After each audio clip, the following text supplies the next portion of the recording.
Hello and welcome to this episode of Extra Time, where we are delving into one of the most important topics for the grassroots and non-league game, for the whole pyramid in fact, and that is around our volunteering and workforce. And we're talking about those off the pitch roles in particular, those people that give up their time to make sure that the clubhouse is in order, that the fixtures can take place, that all the first aid is in check, doing all of those CVSs. This webinar is going to delve into the subject and some tools and resources that can help you, your club and your league thrive and get more people into the doors to volunteer, as well as reward and recognise those that do. And to help me discuss this topic, well, I am in good company. I'm with two experts to help introduce some of these, including our toolkit. So it is a warm welcome to Ben Grady, who is the National Volunteering Manager here at the FA, and also to Laura Smith, who is a fellow club consultant of mine and takes a lead in this area around volunteering and workforce. Ben, firstly, I'll come to you. Tell us a little bit about your role at the FA and the work that you do. Hi Charlotte. So my role at the FA started just over a year ago, and essentially it's to help clubs make their engagement with volunteers simpler, more rewarding for them and the people that they hopefully attract from their community, to make football as exciting as rewarding for all the players and people watching. So helping them with retention, recruitment and reward plans at a national level, and helping them reflect that at a club level as well. Brilliant stuff. And Laura, tell us a little bit about your background. Again, I know that volunteering, that larger workforce piece, is a subject that you're really, really passionate about. So tell us about that, and then as a sort of lead on to that, the work you do as a theme lead within the FA Club programme that exists. Yeah, so I've been fortunate, Charlotte, to be involved in football for, 30 years plus, really. And now I'm really thankful to be working on this programme for the FA. Away from work, I volunteer myself. I'm a coach at a local girls football team, which I really enjoy. And for this particular programme, I work for the FA, helping clubs and my fellow club consultants with the volunteering and workforce theme. And essentially what we're trying to do is we're trying to produce resources and support that can be rolled out to clubs to help them with the recruitment and retention of volunteers, particularly for the clubs programme, but a lot of what we do can be scaled up and can be used kind of across the country at all levels of football throughout the pyramid, really. So that's, in a nutshell, what I do. Laura alludes to there, the work that is done by the Football Association to help around volunteering and workforce not only applies up and down the country, but also across the whole football pyramid as well. I think if you talk to any club or any league, the first thing they say is that we need new volunteers. And you haven't been at the FA for too long. It's kind of it's a post that you're new, like relatively new to. But tell us how you've found being part of the organisation, and what have been sort of the highest priorities on what is probably your very long to-do list in post. In terms of priorities, it's really to make sure we take stock with the volunteers that are in football already and help clubs make that experience really, really rewarding. Before we think about attracting new volunteers, how do we make sure the ones we've got are really enjoying that? So in terms of priorities, it's been listening and engaging with the clubs to find out what they're doing already, because there's a lot of great work happening. And then hopefully what we'll go through today is some of those resources that will help clubs make that volunteering experience really, really exciting and engaging, to make them reach out to the community, because the impact that the clubs have is absolutely huge. One of the things that stood out when we went through the Grassroots Awards earlier this year, we went through 12 different categories, and the word football didn't actually come up very often. What came up really, really frequently is the difference that people make, that the joy that they give and hopefully get from volunteering in football, and what the game means to those engaging, whether they are playing, volunteering or watching at any level. It has such a great impact on community and individuals that just comes across really, really clearly about why people want to be involved. And we have over 1.4 million, we think, volunteers across football, which is really, really huge. And the difference that they make doesn't go unnoticed. And we do really appreciate what they do. And I know from volunteering myself within a under 15 boys team, who teenage boys aren't always the most enthusiastic with their communication, but at the end of training sessions, when they come over and say thanks and kind of get involved in putting the session on with me, you see the difference it makes to them and it's great when you get that. And you spoke earlier about the resources we're going to talk about, mainly off-pitch roles. I feel really lucky as a volunteer, so I've got the kit with my club badge and the identity, and there's so many volunteers that allow me to coach, but we really need to help them come to the fore and put a spotlight on them and help those roles that are less seen really feel supported and rewarded too.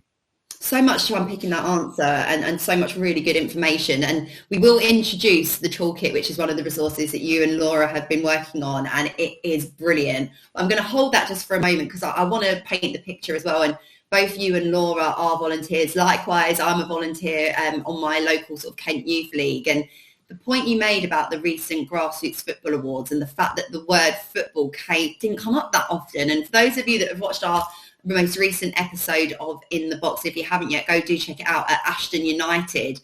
That was a similar experience for me in terms of talking to the volunteers there. The passion was so clear, and the commitment that they had for the football club, and the fact that the word family came up a lot as well. And that's what makes you realise sometimes that perhaps football is the hook, but the longer term strategy and a way to keep people involved in football is that family, community-driven aspect that you alluded to as well, Ben.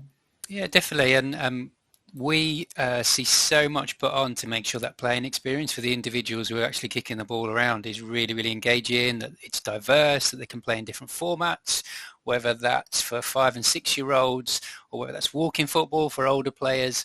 So much thought and effort goes into that playing experience, and what we want to see and help clubs do is make sure similar effort goes into the volunteering experience as well. How do they make sure they come away buzzing, excited, engaged, make sure those volunteers represent the community where that club is based, like the playing population is starting to do across the whole of England. So that's what we'd love to see, and help clubs feel supported to do that as well.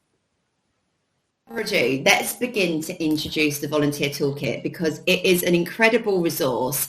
I don't think in my sort of time volunteering or working in the game, I have found a toolkit that's got so much detail, but also can be kind of bite-sized and malleable around the fit required for the club or league or whoever needs it. So let's provide a bit of context to how the toolkit came about. And Laura, I'll ask you this question because the challenges, I think it's fair to say the FA is aware of the challenges of volunteering and getting more people involved, supporting the workforce. But talk to me about the challenges and the understanding that went into then building this toolkit, because it wasn't the sense of like, okay, look, this is something we need to create. Obviously, a lot of insight went into making sure that when this toolkit does land, it's going to be helpful to as many people up and down the pyramid, up and down the country. Yeah, well, we recognise that, there's so much support that has been said that players are given, and traditionally kind of the FA has offered a lot of support to coaches and referees, and there's also some support that some county FAs already provide to people who have roles like club secretaries and even club chairmen. But what we felt, and certainly what the feedback was coming through from clubs that we're working with on the clubs programme, and I'm sure nationally as well, is that some of the other volunteers who are really fundamental to the successful running of a football club, particularly as some of the clubs are really growing in size and because of that turning over some quite significant money each year, we recognised and heard from them that really they need some support for their volunteers who are carrying out other roles, the kind of less traditional roles, which as football clubs grow and develop and we're supporting them to become sustainable businesses. Those volunteers actually need to understand and have some detail behind what the club actually needs from them. So essentially that's where the toolkit concept was developed from. And hopefully as clubs are starting to use the toolkit, they'll see that it is a valuable resource that they can really utilise for the success and benefit of their clubs. Building upon that then, what sort of kick-started the creation of the toolkit? Because as Laura's explained there, the understanding was there that this is a big challenge. And I can imagine there were so many different ideas, so many things that you initially wanted to put into the toolkit. How did you kind of decipher it down? Just discussing with volunteers themselves and clubs about what they'd like to have known when they took a role on, which may have been recently or for some of them decades earlier, how they'd like that experience to be smoother and easier to be part of. So really those discussions with clubs, potential volunteers, lots of people look from the outside of a football club and think, well, that's really well run. I wouldn't even think of getting involved, because from the outside, I drop my child off, they have a great experience, I pick them up, and that club just seems to function really, really well. So awareness in any form of volunteering, not just in football or sport, is really a key, making people aware that they can be part of it, why they'd be part of it, thinking about the different motivations. Maybe it's younger people using volunteering to gain new skills, or potentially parents making sure they've got an activity for their child that's healthy and sociable and keeps them engaged with their peers. So thinking about the motivations of the volunteers as well as the needs of the club, and kind of building those together, which is why we thought this library and this bank of resources were a good place to start. And hopefully we'll get into the detail later of what we want to add to it as well, but making sure that clubs inform what goes in it and how it looks, and how they access it and use it as well. I love that. So the toolkit is basically something that's been composed almost from the volunteers themselves to have that kind of wider growth across the country, which I think is brilliant, because we say this often, particularly with a FA club consultant hat on, that there's so much knowledge across the game, and whilst on the pitch we all compete for 3 points and scoring goals, keeping clean sheets, but off of it there's a lot we can do in terms of sharing knowledge and resource. And obviously where the toolkit lives on Clubhouse is another step towards making that information and that knowledge accessible to as many people. So a question for both of you then, because if you can't tell, I'm very excited about this volunteering toolkit. What excites you both about the toolkit now it has launched, now it is out there for people to enjoy and to delve into? Yeah, happy to jump in first. So in terms of what's exciting is that it's been designed with, for and by volunteers, and with clubs at the heart of it really, and that it's the start, that it isn't a finished resource. We'll be adding to it with additional templates to help clubs retain and reward volunteers, that we're going to add additional videos to it to make sure that those resources really come to life. So I think that's what's exciting to me, that there's some great content there now and it's only going to grow. So I think that's what's the most exciting bit for me.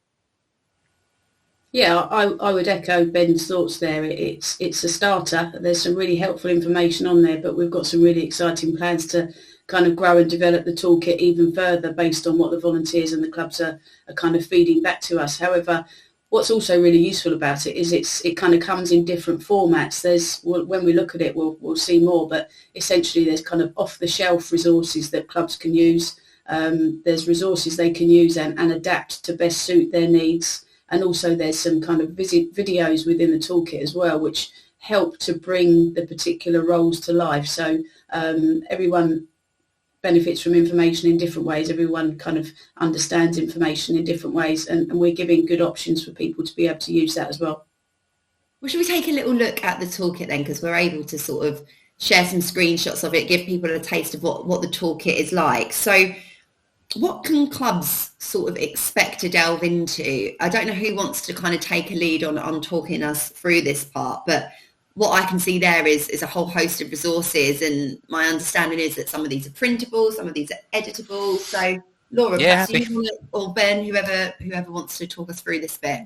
Happy to try and bring some of it to life, but essentially what you'll see when you go through the Clubhouse and find the toolkit in the menu bar is a series of links which will take you to different resources, and ideally this will be driven by your own need. You can click on one of them, all of them, it's entirely up to you, and hopefully shaped by the needs of your club. So there's a series of videos for our roles, and we'll be adding 3 more in the coming weeks once they're edited. So across 9 essentially off-pitch roles, as you mentioned earlier, Charlotte, there's the chairperson one, there's volunteer lead, there's fixture secretary. So you can pick out the ones that are relevant to you or watch them all. They're just 3 or 4 minutes long videos that will hopefully help explain why people volunteer, how they undertake that role, and each person that's a chairperson probably has got a lot of similarity, but the nature of their club and the skills that they bring, which is kind of the beauty of volunteering outside of paid work, is you can make that role your own with the skills that you bring. You might have a co-chair and you can edit the resources to do that. So you'll see that that library contains a digital version, which is one that you can just take and view and kind of discuss as a committee about what's in there that works for you. There's a printable version, which if you're a bit old-fashioned like me, you can kind of print out and scribble over, make it your own essentially, and look at the details that are in there. There's a list of tasks that when we've consulted with existing volunteers that do those roles, there's some core elements.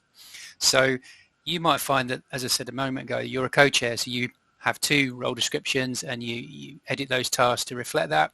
There might be tasks that you do that aren't listed on there or that your club really needs going forward. So this could be a way of confirming what you need from a current volunteer to really help them feel comfortable with what you're asking of them. Or you could be using these resources in a scenario where you want to attract somebody new to that role, and this allows you to really be clear about what the tasks are, how you could divvy those up between 1, 2, 3 people, for example. And that's where the editable version would help you potentially go out and find someone to undertake that role, or as part of a welcome meeting, and help that person feel really comfortable from day one and undertaking that role. But you can then take text out of there if that's not relevant for your club. You can put your own club vision or mission into there, or any other imagery and identity that you use as a club to help your volunteers feel part of the community. So all of those different formats will allow you, hopefully, to work through them, make the role specific to you, to your needs, the task that you'd like somebody to undertake, and then finally to help bring that to life, which could be through part of your promotion to attract a volunteer, or maybe as part of a welcome meeting to explain what a person in that role could or should do. We've got a bank of videos, so you can see Rock from West London area, who will bring to life how he undertakes the role of chairperson, which will be different to other chairs across the country, across the thousands of clubs that we have. But hopefully it's that starting point to get across what a chairperson does and also why they do it. So we've got different people in these videos that volunteer for different reasons that are really personal to them, whether that's getting new skills and experience, whether that's giving back to football because they've got so much from it, or feeling connected to the community. Maybe they're using their day job, their profession, their trade, their expertise, and really bringing that to a voluntary role that makes them feel connected to their club through football. So hopefully that just gives a little bit of an overview of the resources and how accessible they are, and hopefully how you can personalise them to make them unique for your club as well. I really like the way they all kind of work and operate alongside one another as well, because the videos are fantastic. And like you say, Ben, they give you a flavour of the roles in football, but they bring them to life in terms of the characters and the backdrops of the clubs and leagues. And the point that you make is that whilst the roles are sort of similar, you can take them and mould them exactly how you need. And one of the best tips we got from visiting Ashton United was actually their approach is to have meetings with individuals that want to volunteer, find out about them and what they enjoy doing, and then the role marries up afterwards. And it seems like a really effective way of doing it, which is really nice. And one of my tips when I get asked about how can clubs get more volunteers, and it's actually important to have those roles, but sometimes you see clubs advertising and literally using the words like job description, which just makes me want to like put my head in my hands, because even just by using that language sometimes, I think it's really helpful that you've shown through the templates and making them editable as well. Here's what our suggestions are, but you can take this and make this work for you. It's all about growing your own way. So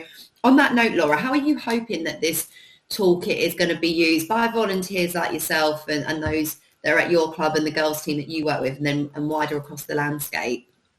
I think there's different ways that clubs can use it. I mean, as Ben mentioned, it's going to be a really useful resource for clubs that are looking to recruit new volunteers, so they can access the documents and use those for their promotion as they're kind of trying to attract new people to come and support by volunteering at their clubs. But I think also it's going to be helpful for clubs who may already have volunteers who are covering some of these particular roles that we've started off with including in the toolkit. It will give them an opportunity, those clubs, to actually kind of go through the documents and the videos with people who are already in their clubs to kind of explore whether there's any aspects that maybe we've included in the toolkit as being important for the running of a football club, and kind of discussing whether there's any areas that the club could be perhaps doing a little bit more. So hopefully it will be a way of a resource that clubs can use to not only attract new volunteers, but also kind of have a little bit of an internal review as to what they've currently got across their volunteering kind of portfolio, and maybe any gaps that might need to be filled in the future. Brilliant. And Ben, my next question is sort of, how have you seen this sort of information used by clubs? I know the toolkit is only just launched recently, but you've done a lot of work. You've had a lot of conversations up and down the country. So I just wondered if you could share any success stories. Yeah, sure. So we've only had it live for a few weeks now, but from chatting to the clubs involved, a lot of their initial work is around the volunteers that they've currently got. So making sure they are comfortable. There's that kind of assumed knowledge or assumption that you are going to do task X, Y, and Z. So what this has helped people do is be really clear with what the expectations are on volunteers and potentially whether they've got the skills that they need to do that, whether they need to gain new ones, and that could be a qualification, but quite often that's sharing expertise by someone who is doing a similar role in a similar sized club, which has been really nice. And when we've had networking sessions with volunteers, people who have the same role description quite often do the job differently because of the skills that they bring. So yeah, a lot of the early use has been with making sure that existing volunteers are comfortable. But we've also got a pilot project with 300 clubs, which will hopefully be a brand new resource going on in the new year, helping clubs have a plan for volunteers, looking after the ones they've got, welcoming new ones, attracting new ones, retaining and rewarding schemes at a really local level within their clubhouse. Is then they can start to think about how do they use resources to plan to attract new volunteers. And when they do come in, they're really comfortable with what they're being asked to do and what they can bring. So quite often when you have those initial chats with volunteers, you might think that they're going to do task X, Y, and Z, but because of the skills and experiences that they have or their motivations, they can extend that and bring so much more to the role than what you initially thought. So as I say, at the moment, a lot of use around looking after the volunteers that are currently in football, but going forwards, I think that will start to extend into that into recruitment and welcoming new volunteers into football as well.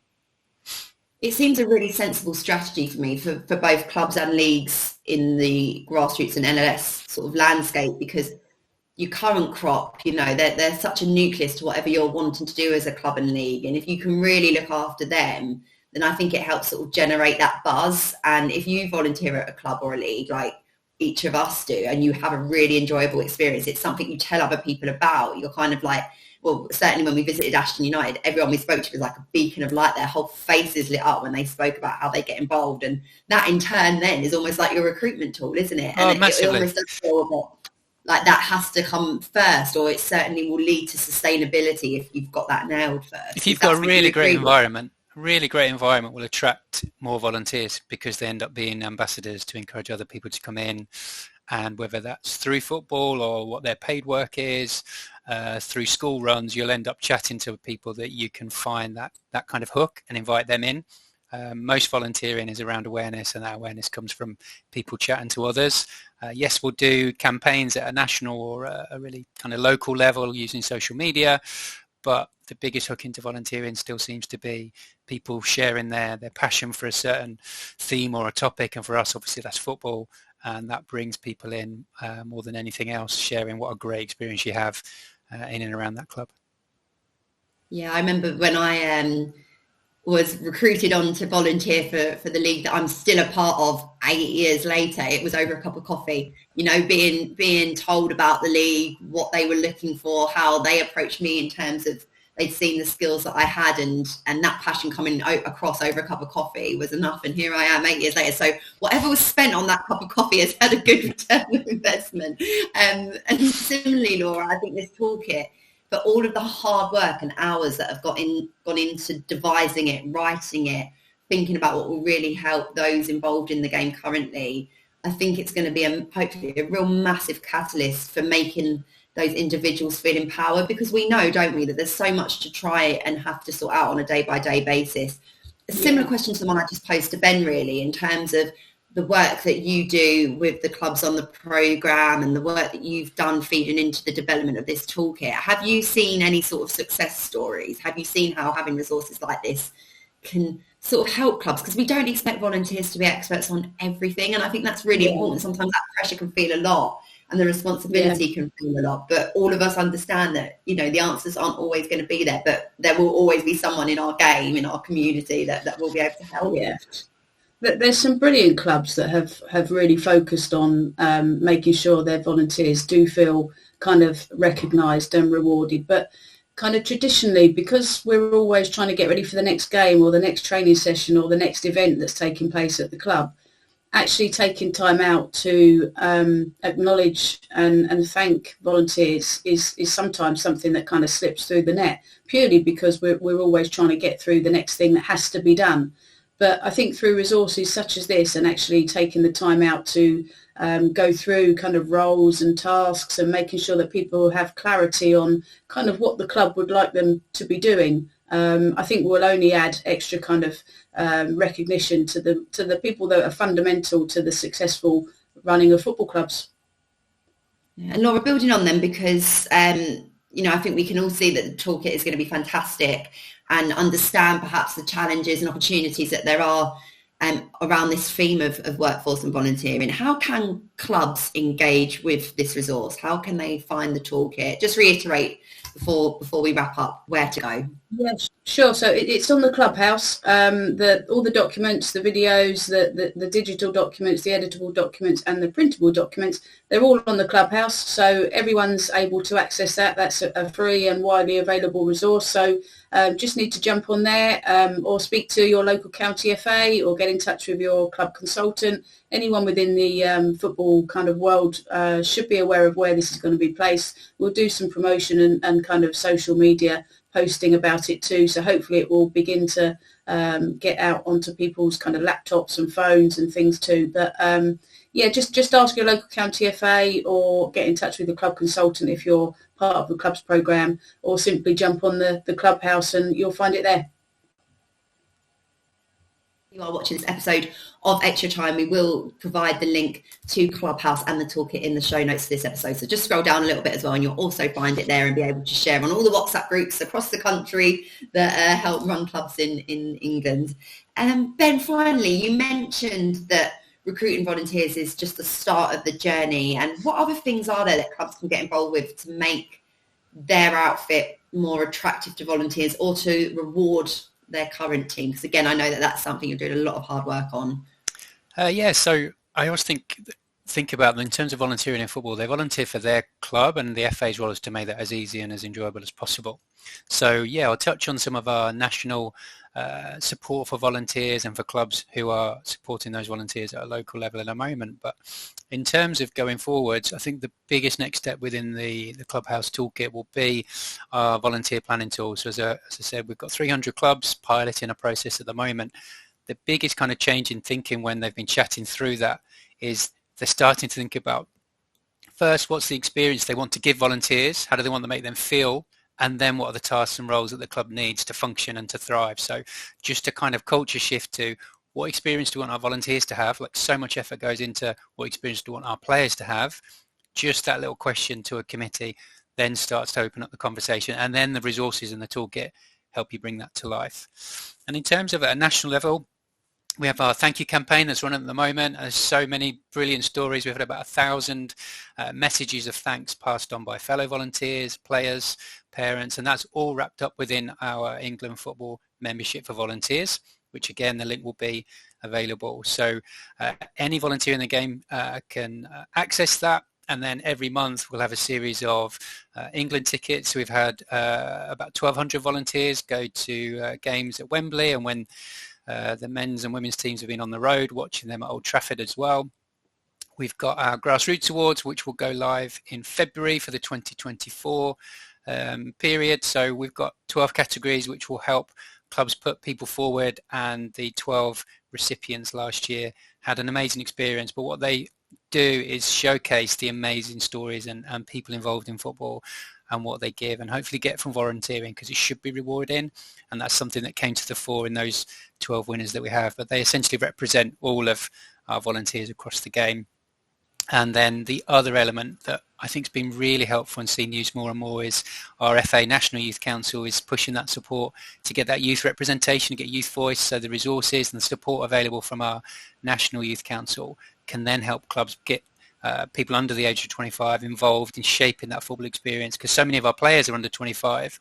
How do we use their skills and experience to make volunteering really, really rewarding for a younger audience as well? So those resources are available from our England Football volunteer pages as well.